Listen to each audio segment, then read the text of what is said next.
is this different than Venmo? Is this similar to PayPal? Is this really revolutionary in the sense that we want adoption of a Libra coin, or we want the regulators to keep that moving slower? Hi, I'm Daniel Goldman, CEO and founder of Turnio, based here in Alpharetta. So that Ruth did a great job, very smart, and I really enjoyed listening to him. I'd say there's one thing that you wrote that was inaccurate. Permission-based blockchain that was public. It's actually private, but so it's a permission system. We can debate. Okay. And I can get into the technicals, but I'm firmly known as being anti-Libra for many things. The question was kind of posed earlier. We asked the question, well, is the problem, is it the messenger? Is it because it's Facebook? Or if it was somebody else, would it be different? The thing you need to understand is, think about it like this, okay? There isn't anything, I'm going to do this without libeling. So Mark Zuckerberg is a horrible human being, okay? Here we go. Glad you didn't label it. How's that for a headline? There hasn't been anything the guy hasn't done that hasn't been completely dishonest his entire life. From the time of that the company that he took was stolen from somebody else as an idea, or he lied about it, the time he's lied in Congress over and over and over again. Oh, I really gotta check my team. This guy's really smart, okay? The guy's super, super smart. And he's disingenuous, he lies his way all the way to the end. He has done so many he literally had people invest in his company that he then took from them, even though he had contracts. That's who you're dealing with. Okay. So the question mark is, well, is the problem the messenger? No. It's not just that he's a terrible human being. He's the only terrible human being that's audacious enough to propose something so fucking bad.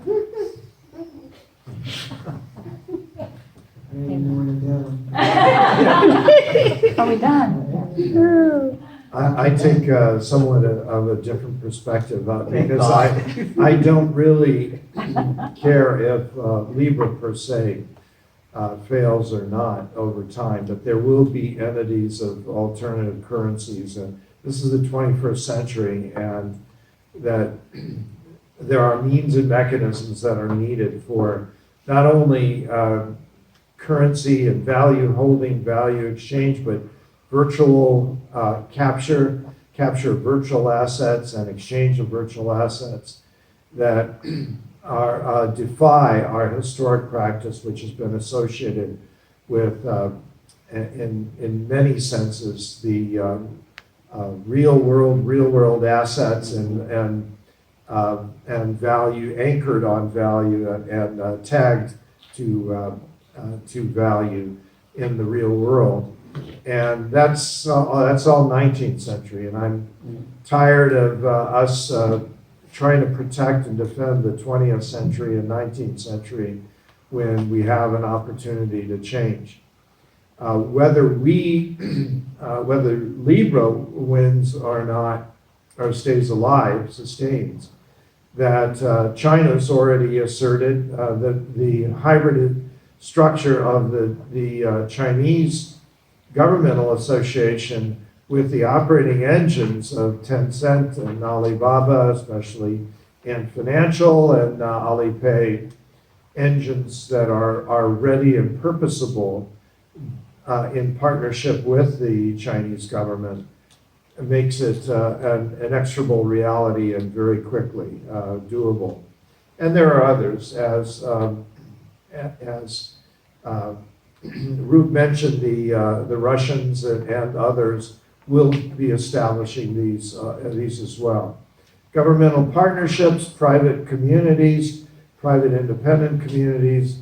We've already had, in some sense, to my mind, the creation by pirates of of the Bitcoin operating structure, the need to break with the sovereign controls of the sovereign states and the sovereign state institutions that were a part of the need to create a new basis of trust that was completely independent.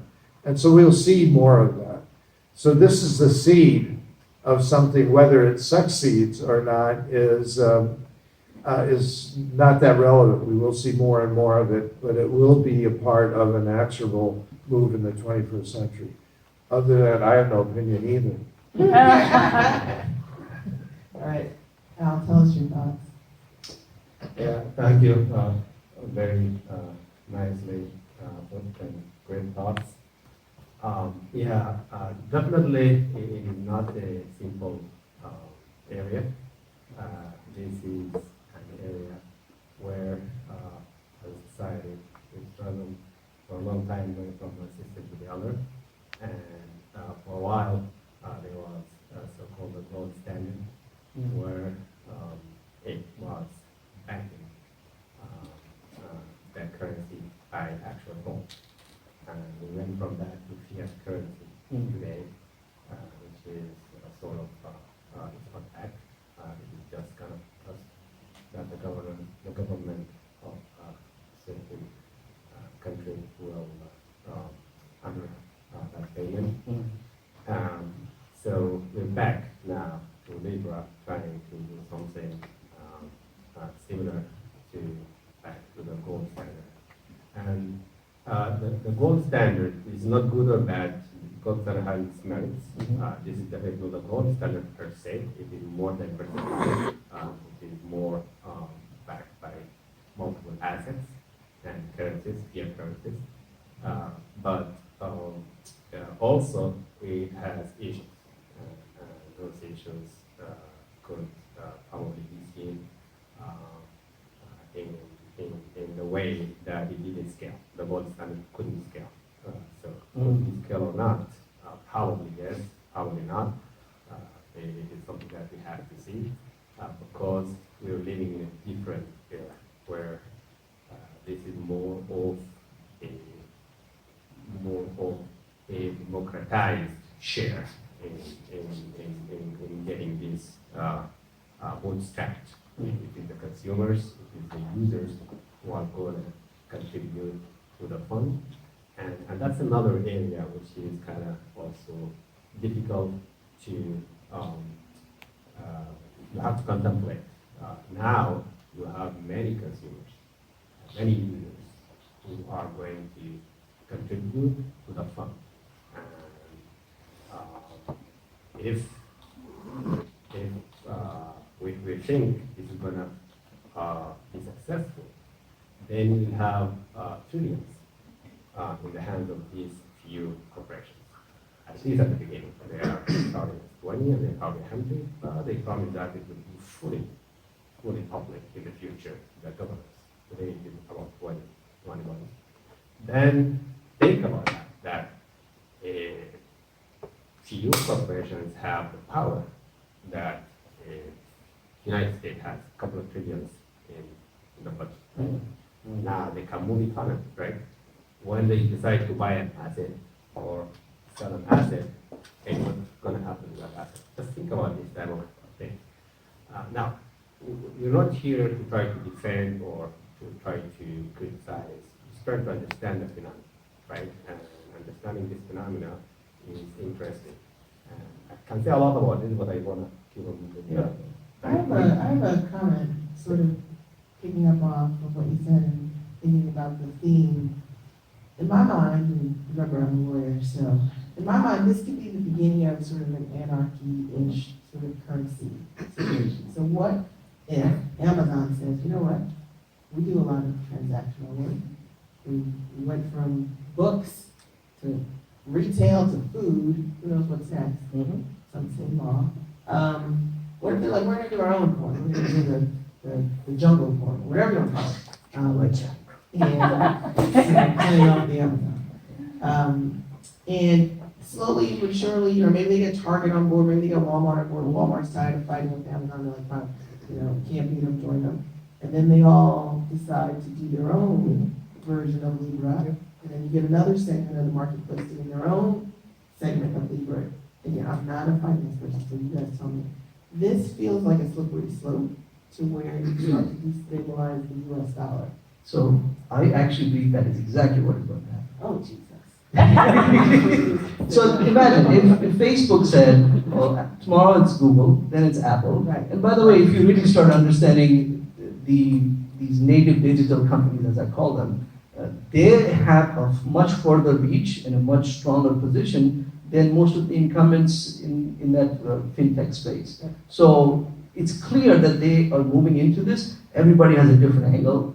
Apple just launched Apple which Or Apple Card, sorry, yeah, they launched Apple Card, which in fact is a card that is created by Goldman Sachs, but nobody talks about that, right? It's the Apple Card and it's the sleek design, right? So the point of the story is they're all into this whole yeah.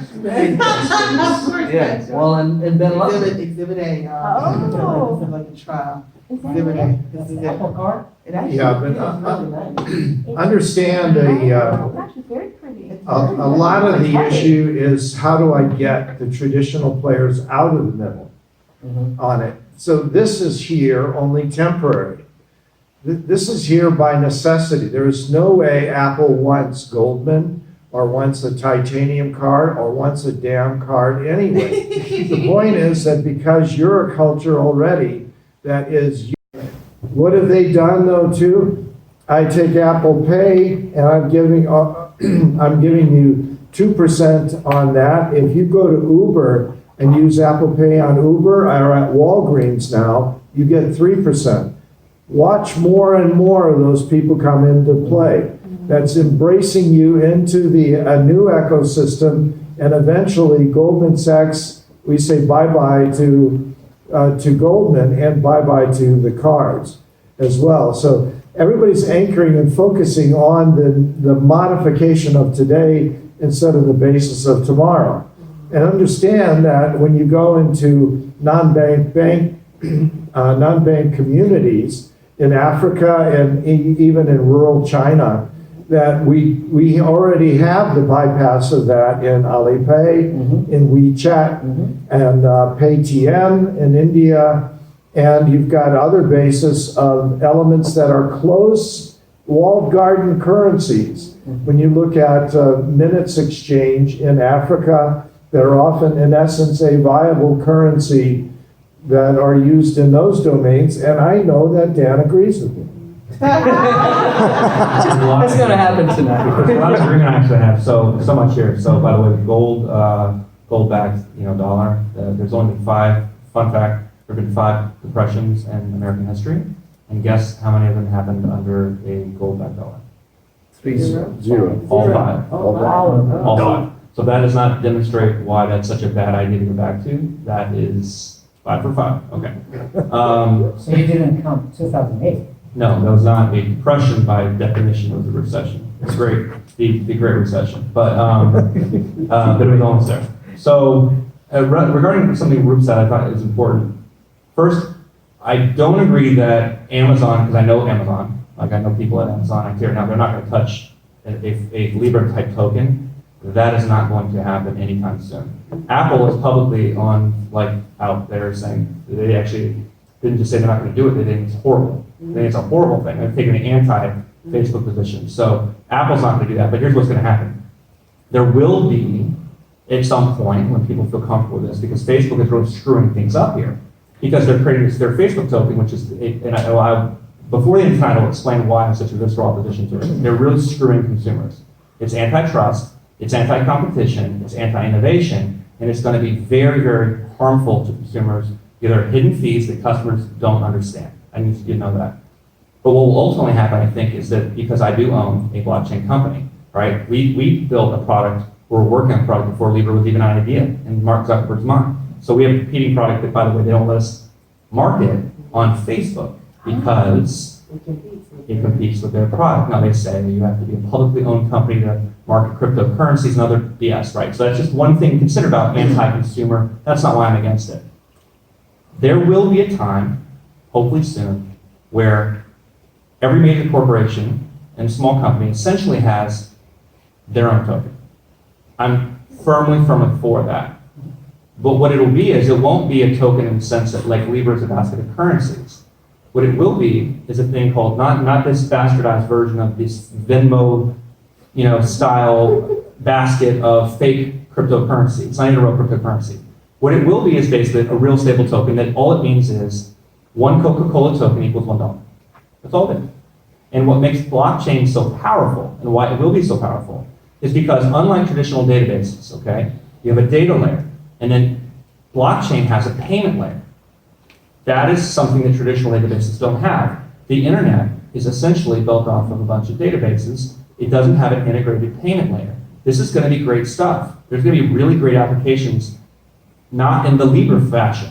There will be a great application that will be very pro-consumer, that will be actually very innovative and very powerful. And I think Coca-Cola will essentially use tokens as a automated settlement activity where I can pay a distributor or somebody in my supply chain, and I can turn that token on where it'll turn on in 2 weeks, because that's when you can effectively turn it on. There is no invoicing. Accounts receivable, accounts payable is gone, as we know. Gone. Accounting, gone. Analytics, gone. There's so many different industries of manual back and forth that's going to be gone, but Coca-Cola will send that to their suppliers, and then they'll turn on that token in 2 weeks. You'll send it to a wallet, and that money will go to your bank account, or you keep it in digital form, and it will always be $1 for $1, not $1 for an FX foreign exchange currency, which is effectively what Libra is. So quick response to that. Yeah. And then talk about what happens to the US dollar. And what happens to money as we know it today if it proliferates. Right. So regarding Apple, so they had certainly denounced this structure of Libra coin, but at the same time, if you look at what they're doing in financial services, they are developing blockchain-based cryptographically secure networks. So you may not want to call it blockchain. You may not want to call it token. That's a nice marketing play in the geopolitical strategic marketing land, right? It's easy to denounce this, but the foundational technology is still being adopted. So to me, the headlines is this, which ironically happens to be on the screen. We're moving from an era of fintech, transfer of money on the internet, to the decentralized finance, transfer of value on blockchain networks, which is what you very eloquently explained. Totally. So what happens to the US dollar? Yep. So my point of view is that US government now has to respond. They cannot not respond, right? And so are other governments. So we will actually, going further, see not just private currencies, we will see state-backed cryptocurrencies. Yes. Right? So now the game is between private currencies and state-backed cryptocurrency. So as we move as a society over hundreds of years, at one point we used to use salt as currency, stones as currency. Then we got to barter system, then we got to paper, then we got to plastic, then we got to crypto. So I think that's going to be the phase for the future. Yeah, I agree. I think there are a couple of things. There's something called institutional structure, meaning that people, societies, they tend to become similar in their way of thinking. If you think about countries in the world, they all have similar monetary systems, right? And that structure, scientifically, is not a rational structure. It is just because of custom. And it forces that they create that structure and make it stable. It has nothing to do with if that's the most efficient way of doing things, or it's the best way of doing things. Right. So, fortunately, there's something called institutional entrepreneurship, right? And these are people or entities that they come and think out of the box and they push the envelope further, right? And they create these shockwaves, right? Maybe this is one of the shockwaves. Maybe blockchain itself was a shockwave. And then society will have to respond to that. And sometimes there is control, and there is a lot of wanting to stay for governments to keep control. Probably, if you think, for example, about telecommunication. A decade or two ago, telecommunication was a good source for companies to make money out of phone calls, right? And because of that, there was resistance for, say, for example, voice over IP, right? Although VoIP is cheaper, it's decentralized in a way, right? Internet, right? And it's not owned by any one corporate that you need to go and pay for it, right? It's financed in a different way, in a way that's totally different than a telecom company. Now, who is winning, right, at the end? 2 decades after, right, will win. Regardless of how much control you want to exert on the consumer, the innovation always wins. Now, innovation means that it has to be in a way that is usable. It has to be within the bounded rationale. What does that mean? Meaning, if you confuse the consumer by so many choices, by difficult choices, say for example, if you go and tell the consumer, hey, this is a dribbling or a dribbling, then they will not probably buy into that. But if you make it simple, if you make it usable, and if you make it cheap and seamless, then probably not going to succeed. I think at the end of the day, this is not going to be about Facebook. It's not going to be about this bunch. It's going to be about the whole phenomena of could we move to a decentralized monetary system? And I think possibly. I just want to respond to that. So one comment was said, or I want to take issue. So the comment was said, quote, innovation always wins. Is that right? I should say wrong because better innovation sometimes is not win. Just have to state that. You're right. Okay, but here's what I mean by that. So if you look at the founding, the founding father of capitalism, okay? Anybody ever read The Wealth of Nations? It's said plain as day, okay, by the creator of capitalism, that the inevitability of capitalism is a monopoly. That is the inevitable feature of an unregulated capitalism. Period. It always ends in monopoly. It always does. It always does. And what we found ourselves at a point in United States history, look at the Sherman Law, 1890.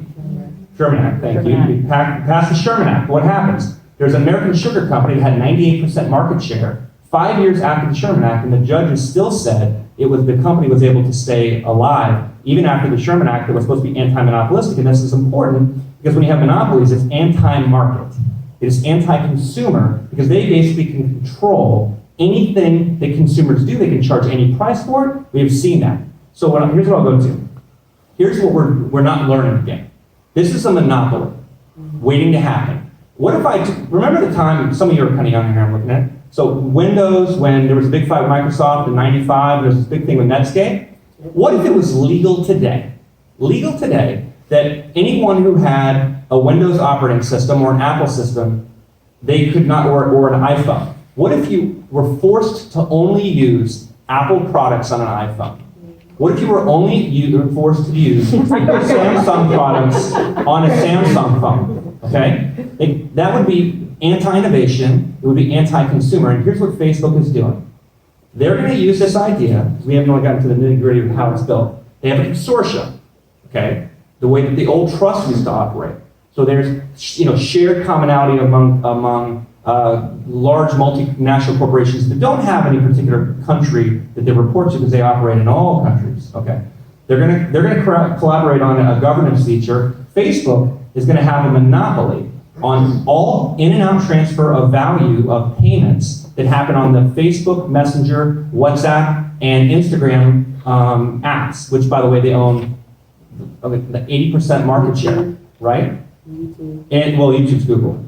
Okay, but now, in and out, what if they say, because they already said this publicly in a congressional hearing, and I'll give it up, they've said that they do not intend to use any non-Calibra wallet in their own products. It's effectively the same as saying that Microsoft has determined that they've chosen they only want to force consumers to have Internet Explorer, so you as a consumer, when you're going to use a Facebook product to convert from US dollars into a foreign cryptocurrency that is not a real cryptocurrency, that they're going to literally have hidden fees on, and an FX, which is called foreign exchange. They're going to charge you these hidden fees. You're going to think, oh my God, I just sent money for free. No, you didn't. You really didn't, because they're not stupid, and they're taking advantage of you. So they're going to monopolize you on their platform. And when Uber is paying out their drivers, they're going to monopolize every single one of those hourly employees getting paid in Libra, because they have a monopoly on their platform. And that's not an honest, if we're having that debate, great, but we're not having that debate, no one's talking about that, and that's why it's such a powerfully dishonest approach to the way we're using technology. It's going back to the old,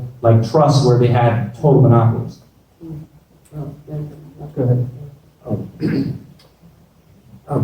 Part of the problem that I have with that is that we're in such an abusive environment right now with the old legacy financial systems from centuries that are much more abusive than a nominal fee associated that you might be addressing at that foreign exchange. And besides that, that nature of the governance of that foreign exchange might be subject to regulatory control down the road that could be affected. But it is so much less abusive than the fees, exchanges, intermediary structures that we have in our current financial system that I'm saying that's progress towards an end. Walled gardens cannot be, they can be very useful and efficient and effective in managing margins for those participants in the walled gardens. And so that's a great incentive for them.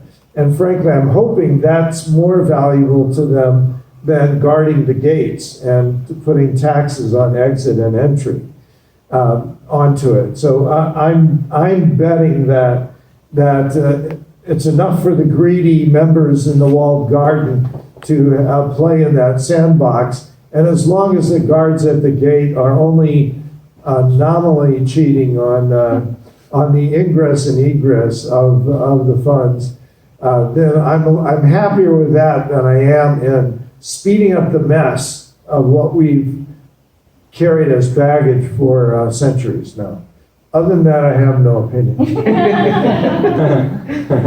So to me, there's always this tussle between regulation and innovation globally. And I think that we are at a juncture where innovation or technology-led innovation is forcing regulation to move much more faster than it ever had in the past. So, to Dr. Ben's point, this is a quantum leap for a lot of the incumbents, and they are struggling to deal with it, and so are regulators. So France and Germany have clearly said, we will not allow private currency, point blank, right? Now, I don't know how long can this sustain, given the fact that there are consumers at the end, as Dr. Al was saying, adopted technology is worth something. Technology sitting in the lab is not worth anything. So the more consumers adopt it, let's say, for instance, the US does not allow for Libra to exist, but they launched Libra in some other jurisdiction.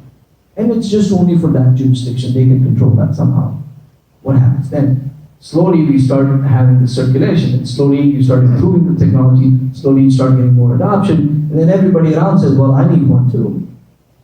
Just like what happened with airplanes and airports. Well, everybody needs airports, so well, maybe we need these things too. So we're getting into an era where that's going to get more complicated, and my hope is that regulators are educated and interested enough to understand the implications of technology and implications of all these strategic business ideas that we're talking about, so that they make informed decisions. They don't just kill innovation per se. Maybe they don't like one particular company, I understand that, but innovation should succeed in the long term. So, let me take a few more Yes. things and then we'll open it up, so here, that's a good way. A couple things. So from the antitrust argument, very interesting. I don't know if we're at an antitrust inflection point yet because we haven't determined market size, right? We haven't, it's new tech.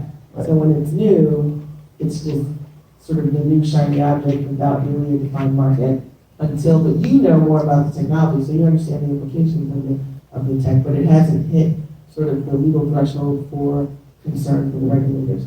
My other question, though, for you guys, thinking about your last comment in terms of you hope the regulators are like you all, to be quite honest. They don't necessarily have a particular special, background in crypto. So, at the last hearing where the House had some folks come testify, who, or do you know, this is sort of a question, do you know who the stakeholders around some of the regulatory questions with Libra and the pro and the cons, and are you all being called, or are your friends being called to at least testify, submit papers, do whatever to educate the regulators? So that's kind of like.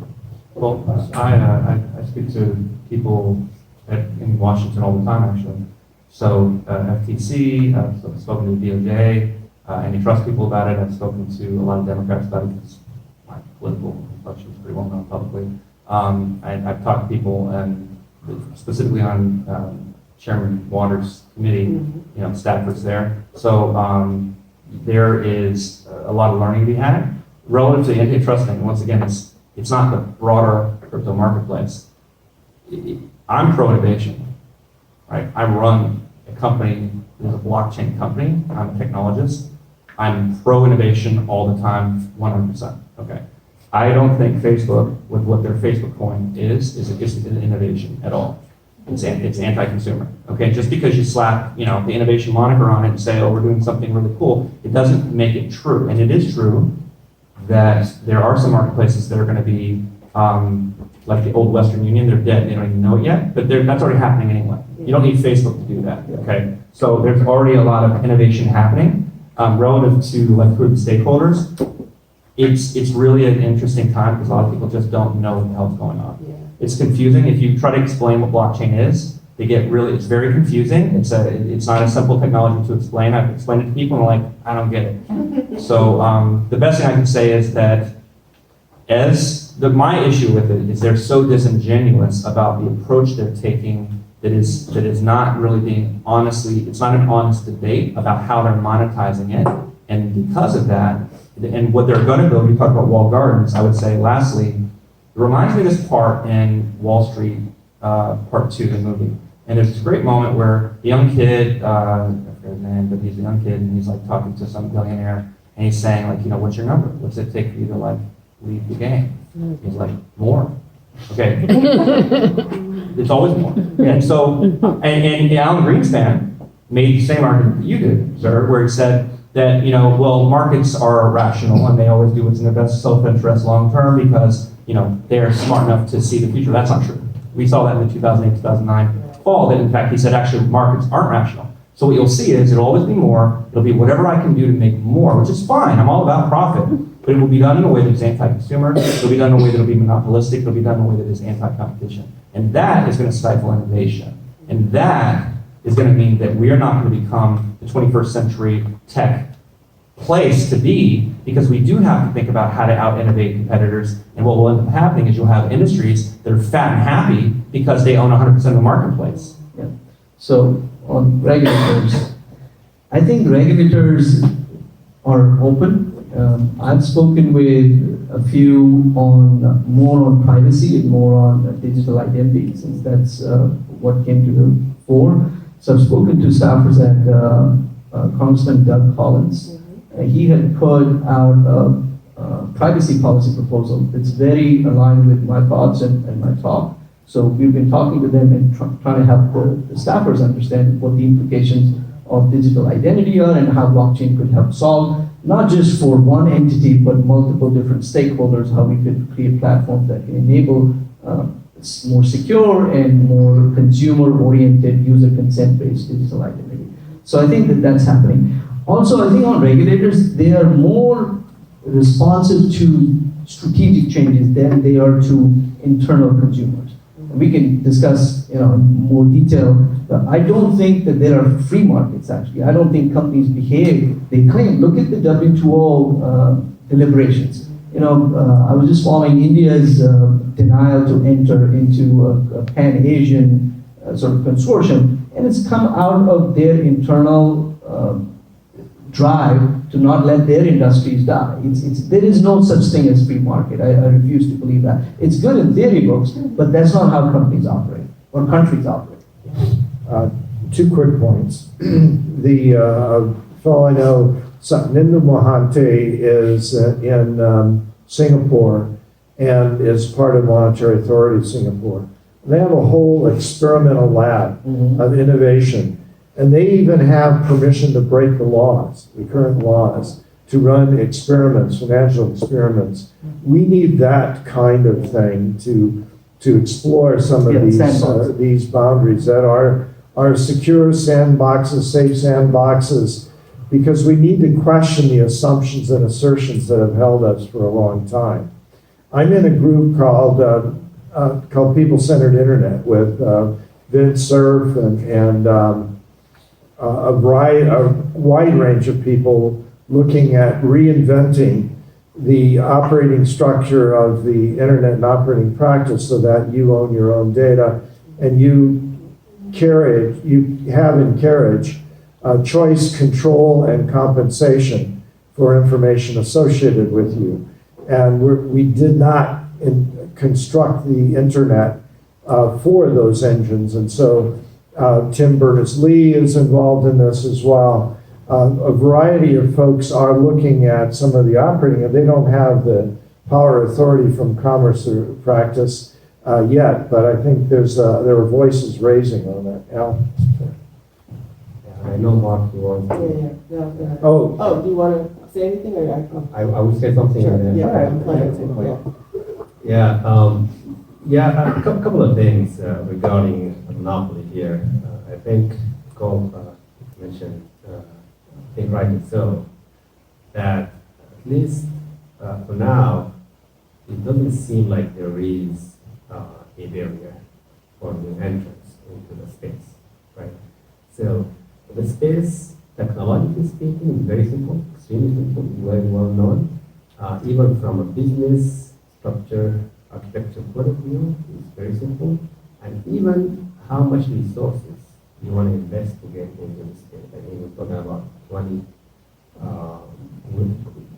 big companies, everyone will just put a tiny 10 million to create this Libra thing, right? This is nonsense, right? Nothing, Nothing apart from a financial point of view, or even a technological point of view, and even kind of like the business model.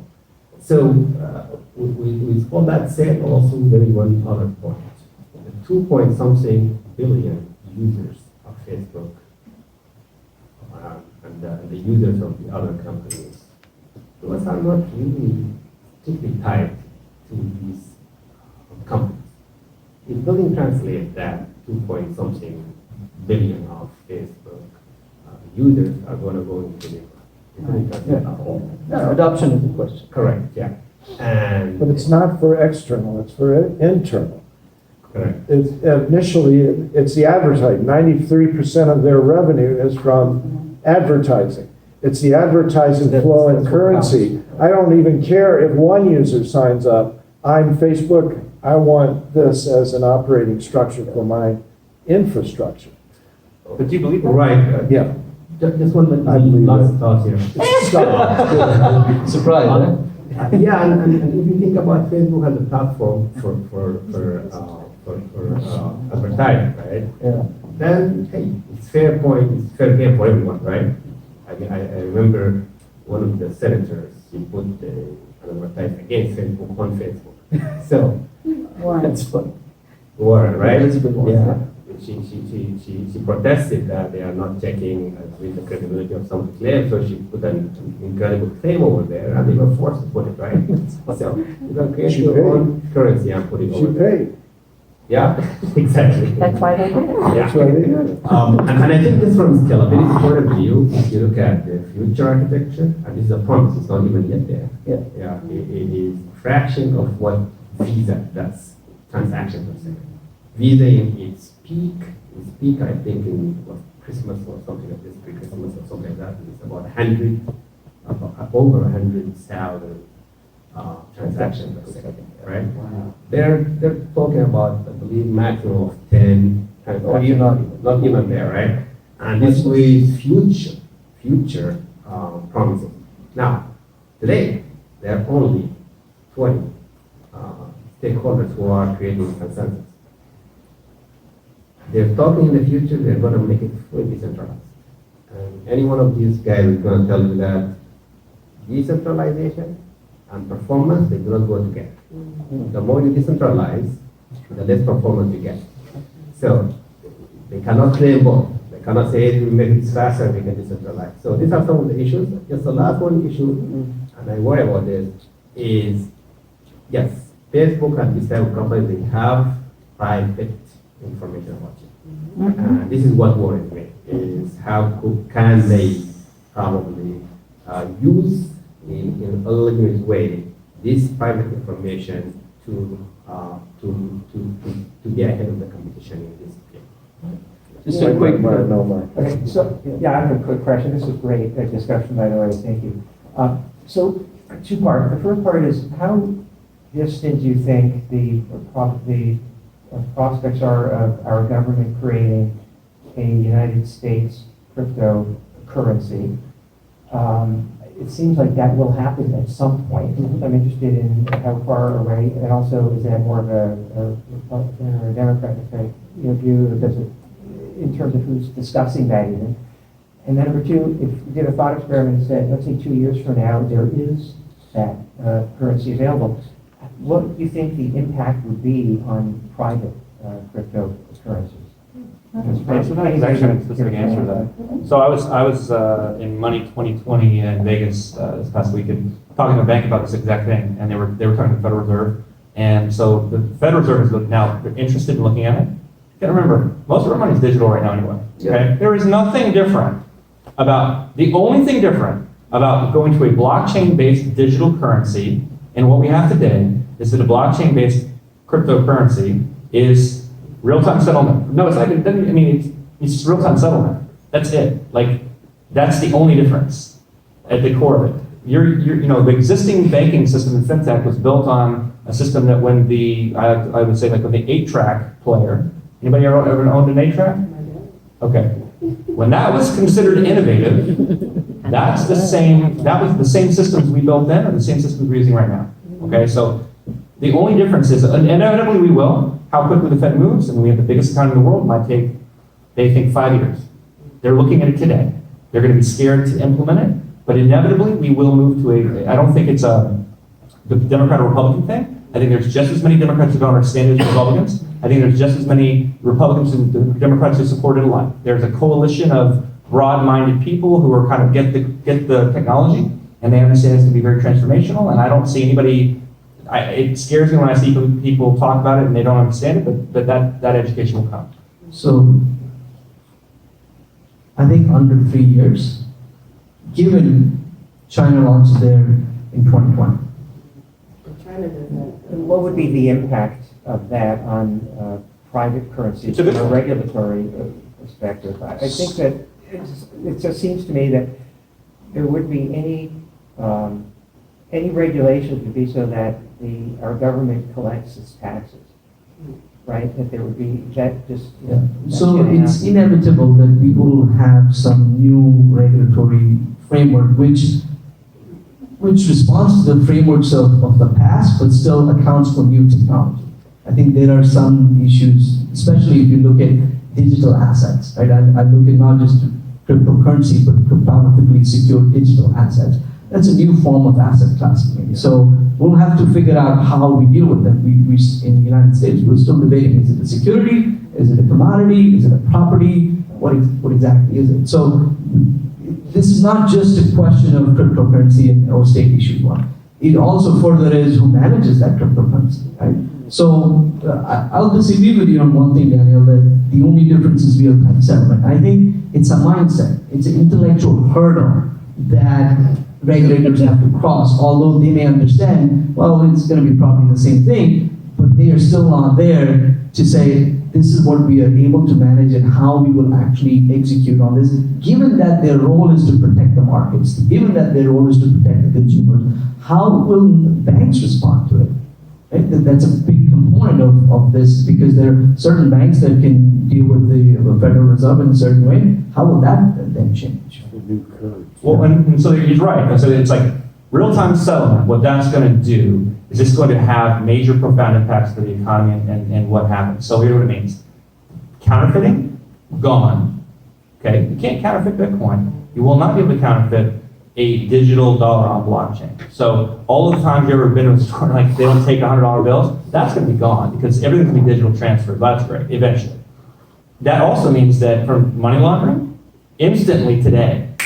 The reason why people are talking about, like, you ever listen to this guy named Brad Sherman, who's a Democrat, I want to throw like rocks at him. He wants to make Bitcoin illegal. It's like because the money launderers are going to use Facebook, Libra, and these other things to, for pedophiles and all of the illicit bad things. He doesn't know what he's talking about. And I've said, and I'm so glad that China's doing it, because I said, listen, the authoritarian governments, the ones that want to have total control, top down, those are the ones that are going to implement it because it's the smartest thing they can do, because we have technology today. They can track the flow of funds from inception of where you got your money. Who got what when, using artificial intelligence instantly. And by the way, not that we're a top-down kind of control kind of country, but we're certainly very tight when it comes to protections around money laundering and things like that. And because everything is trackable, then you will be able to know very quickly where the money flow came from, and it'll make, oh, and here's the other thing. Banks are gonna lose a lot of money. Because what people don't know is ACHs, every single ACH, because it's an old system, goes to the Federal Reserve because of an issue around what's called double spend. And Bitcoin solved for the double spend problem. So when I don't have to go through the Federal Reserve, I don't have to pay $3 or $10 or $30, I now send the money from me to you, and I can do it for a fraction of a penny. So that changes the game for banks. It actually changes their whole economic model. So I just want to make a quick response to that. And I know we're getting into threads and threads. Yes. If you look at the evolution of, starting from Bitcoin, evolution of cryptocurrency, it did get started through this almost anarchist, very libertarian sort of point of view. If you talk to people now, 10 years later, there are certainly people like Daniel and others who are still on that end of the spectrum. But what you will see is there are a lot more people who understand the need for regulation, and they agree that some of these uses of these cryptocurrencies and payment mechanisms should be regulated, and we should not allow the things that we don't allow today. There should be no difference. They are pro-technology, they're pro-innovation. It's not just, oh, ban this because there could be bad uses. There are bad uses for guns and for cars. You know, there is no, car doesn't have the moral authority on what the driver does. It's a technology stack. Same thing for crypto. And guns too. Yeah. Okay. Stop trying to defend the 20th century Yeah. and prior. I think and I heard comments about scalability. I heard comments associated with centralized and decentralized. The 21st century is not centralized or decentralized. It's going to be distributed. And complexity doesn't matter. Keeps talking about the engines of complexity on it. I tell my students that 10 plus years ago, you would tell your kids, don't go in a car with a stranger. Now you say, take Uber. Because the complexity operation that stops you from doing something is gone, and you build a new basis of trust. And if you go by old industrial science, scaling issues and scalability, you're going to set limits on it. Instead of completely changing and reflecting on the changing basis of trust and trust association. These things aren't going to grow from centralized systems. You will have some centralized authorities that create those, but the winners will be distributed, not centralized. Hear me now and believe me later, that the winners in these markets ultimately, not the near term, will be distributed. Other than that, Al, what do you feel? I agree with the professor. Yeah, two things. First, there's some claim that, and this was in fact one of the original claims, is that blockchain is going to make micro payments possible, right? And there is this claim is repeated again by the Libra Association. It's a promise. It's a promise, Yeah. right? And if you look at the architecture and how things moved from the beginning of Bitcoin all the way to Ethereum and now to this, you will find that there is a charge for transaction. And that charge, unlike traditional methods, is not based on how much you're spending or you're doing, it's based on how much computation power that transaction is going to be, right? Very small, though, very small. Right. It is very small, though. If you are a rich person doing a large transaction, large amount of money transaction, then you're paying very little fraction of that transaction. But if you are say for example, in Africa, you're doing like say for example, a 10-cent transaction, then maybe that transaction is going to worth it because it's going to be. So that claim of micro payments is questionable. And that's just because of the nature. What about M-Pesa and currencies that are based on minutes structures that you have Yeah, already? so I think the evolution of Bitcoin, blockchain as a technology is it's happening quickly. So we will get to, if you look at IOTA, IOTA is designed for microtransactions between IoT devices, not even humans. So we will get to architectures that are much more scalable with much less fees, much less integration problems, none of this off-chain business going on all the time, settling on-chain and then transactions off-chain. We will quickly get to an era where millions, billions of devices have to interact with each other. And there'll be better, call it blockchain, call it distributed ledger technologies, maybe even DAG technologies that will exist just for that purpose. So I agree with you that that's what we saw, but even today we have Stellar is much more faster, right, than what Bitcoin or Ethereum was. Absolutely. Yeah, and just one comment Yeah, to go ahead. take on this. That's my second point. That's it. So, yeah, I think progress is not made by technology. Progress is not made by technology. If you think about what was the first what's called the palm of what? First smartphone. I remember the Palm Blackberry. Pilot. I remember that. Palm Blackberry, Pilot. yeah. I would call it Simon. Between the Palm and the Blackberry. Anyone have? I couldn't use it. Yeah. I have one in my office. Yeah, so it's not technology. It is not technology that creates a difference. It is two things: the integration of technologies together, and also making it seamless. And you think about why the iPhone was a success, right?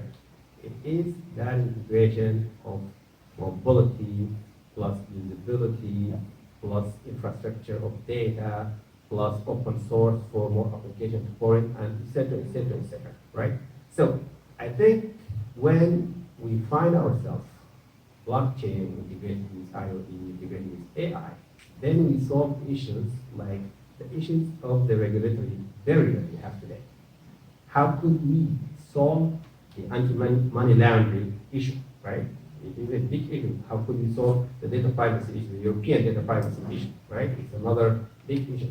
It is not that transactions are not created in real time because of a technological issue. It is because of these regulatory issues, right?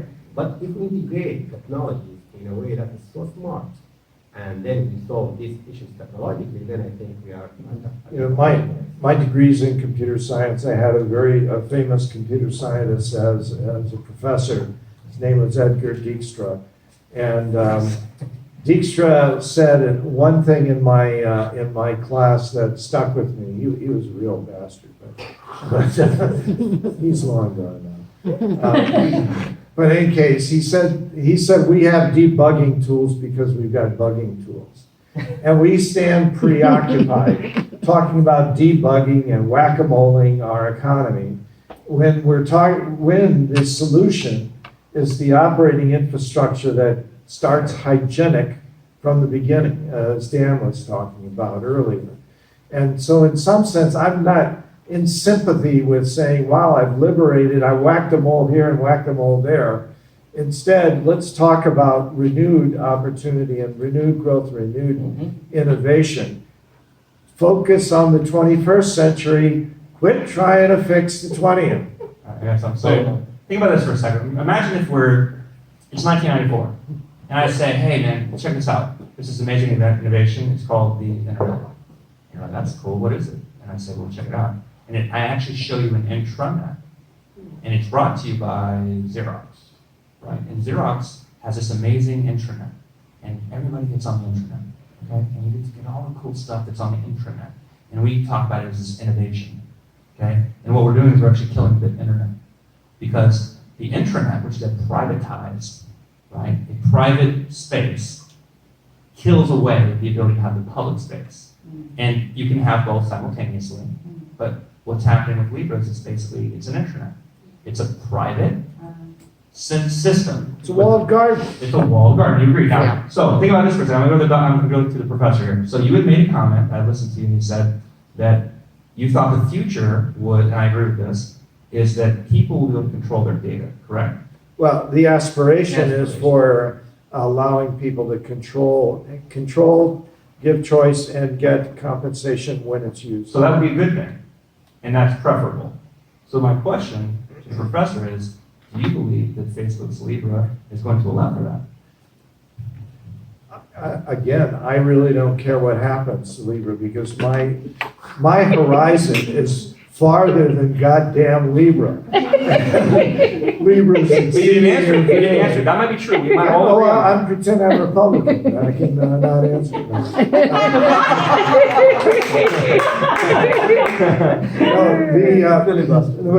Seriously, the way it's architected now, it is so 20th century facing. It's looking at speeding up the mess, improvement, again, turning the dial a little bit. That's why I don't take so much offense on the tariffs there, because it is better than today.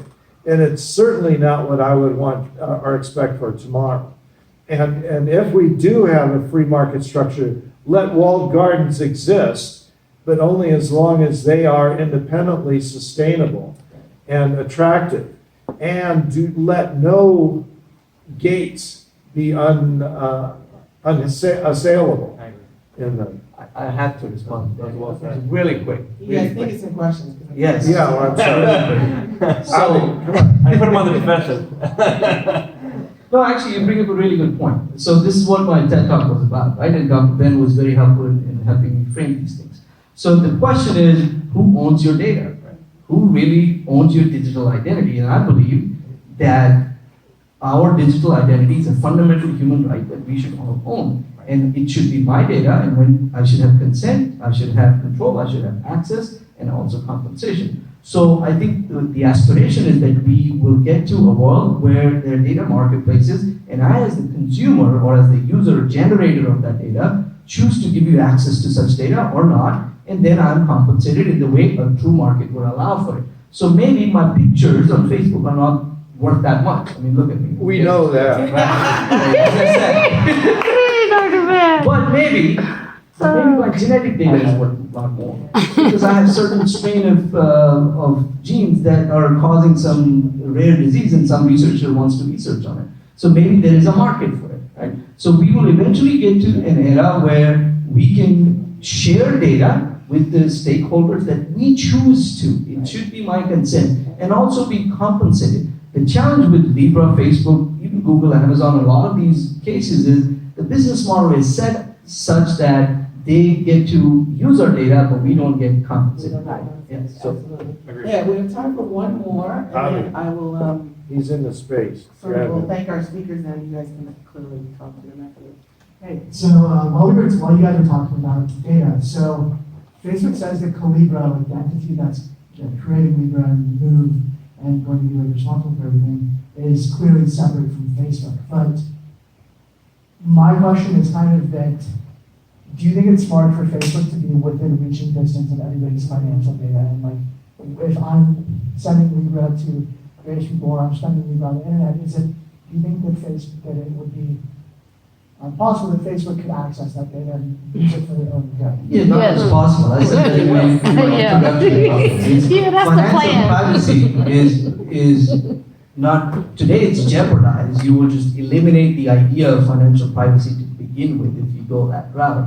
And I think, as we just discussed, the business model has to change. So the governance part of it, you talk about the consortium, I think they're still figuring out how the governance will work.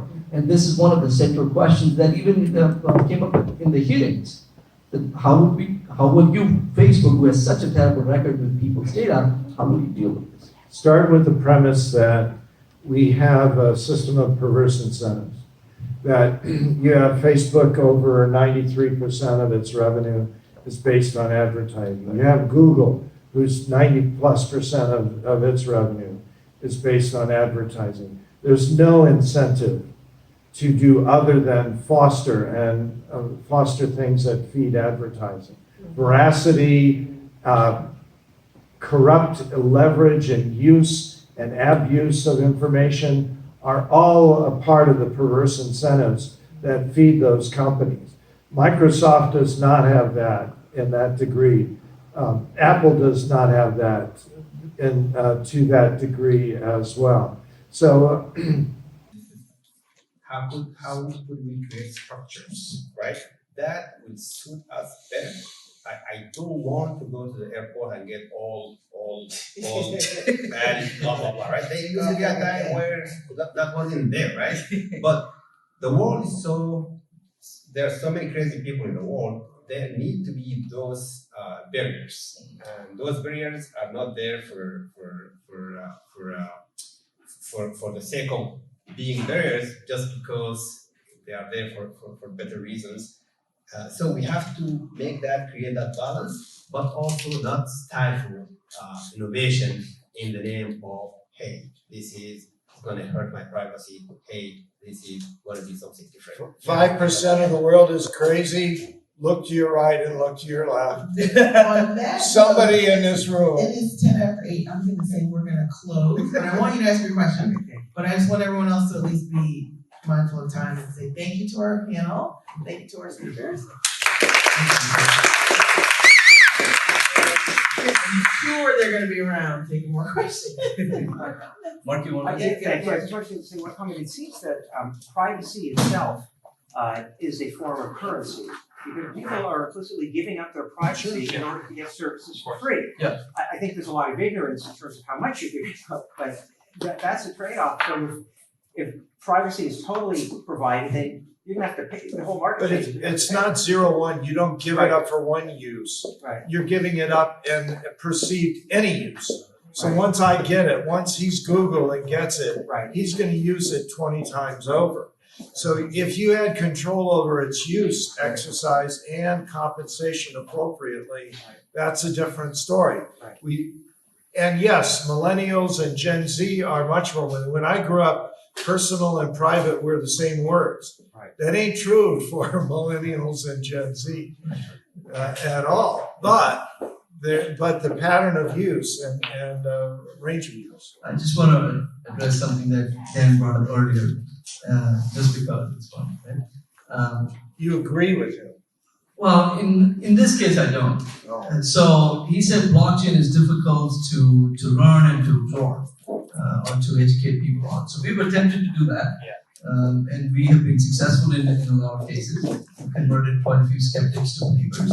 I think there is a way to learn it. It's a multidisciplinary field. It's not enough to just learn about the technical details of how blockchain functions. You have to understand other spaces like innovation models, like economics, like business models behind it, like market dynamics, etc. That sounds easy. To appreciate what transformative impact blockchain is having in the world, right? So we've done a few programs to do that. And as such, we're actually talking to regulators. This came up recently. So we're talking to the state of Georgia regulators to educate them on these technologies and its potential impact and the economic opportunity, and even set up things like Dr. Ben brought up, the sandboxes. So, and we're doing this under TAG. So TAG is leading a delegation to state legislators to educate them and to create that environment. So there's good things happening in that Oh, space. great things. And by the way, I'm very pro-regulation. He kind of said I was an anarchist.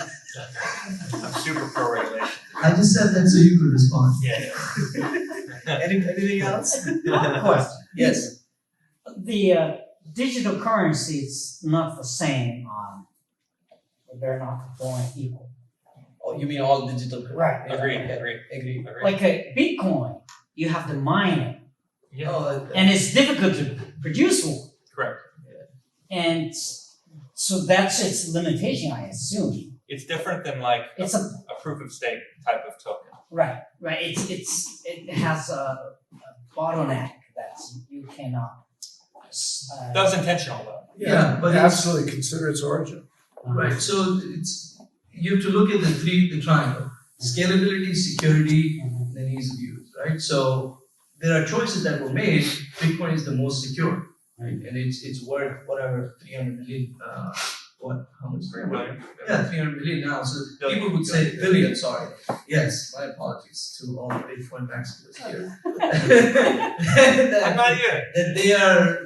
That it is the most secure digital currency. So I think the question there is, how are they architected? And we have new innovations coming up, as we talked about before. Stellar is much faster. EOS is different architecture. each one of them have some unique nuance, and you should study more about the consensus mechanism and how they're architected to appreciate what are the trade-offs being made. There's different use cases. Actually, it's funny. So like when he defamed me, when he said I was a maximalist, so I actually have said if you talk to a real maximalist, they'll say that like Bitcoin is the only, right? It's like it's like they have some kind of fascination with it. Bitcoin is amazing use case that is great for certain things, right? It's a good holder of value at this point. It certainly has proven to be, but the future is stable token. The future is when China is going to do a blockchain-based cryptocurrency. It's going to be a government-backed crypto. Turkey's doing that. The U.S. will eventually do it. That, to me, is the future. And I think that all we're looking at is really just commerce is exchange of value. And all this really is it gives me a frictionless way to exchange value, unlike our traditional systems, because the traditional systems were just antiquated.